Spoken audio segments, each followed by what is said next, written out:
சிம்பிளாக புதினா துவையல் பார்க்கலாம். இது சாதம், இட்லி, தோசைக்கு எல்லாத்துக்குமே பக்காவாக இருக்கும். ஒரு டீஸ்பூன் போல் நல்லெண்ணெய் சேர்த்துக்கோங்க, டேஸ்ட் ரொம்ப நல்லாயிருக்கும். ஒரு டேபிள் ஸ்பூன் போல் வெள்ளை உளுந்து சேர்த்துட்டு இது நல்லா ரோஸ்ட் பண்ணிக்கலாம். கூட ஒரு துண்டு போல் இஞ்சி சேர்த்துட்டு 6-7 போல் பூண்டு, 2 பச்சை மிளகாய் உடச்சி சேர்த்துக்கோங்க. சின்ன நெல்லிக்காய் சைஸ் புளி சேர்த்துட்டு நல்லா ஒரு வாட்டி மிக்ஸ் பண்ணிக்கோங்க. 1/2 டீஸ்பூன் போல் பெருங்காயத்தூள் சேர்த்துக்கோங்க. சேர்த்துட்டு நல்லா மிக்ஸ் பண்ணிக்கோங்க.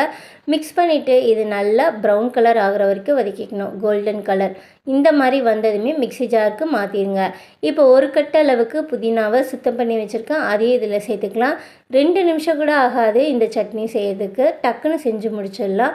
இந்த புதினா ஒரு செகண்ட்லேயே நமக்கு வதங்கி வந்துடும். சுருண்டு வந்ததுமே ஸ்டவ் ஆஃப் பண்ணிட வேண்டியதான். இந்த அளவுக்கு வந்ததுமே ஸ்டவ் ஆஃப் பண்ணிடுங்க.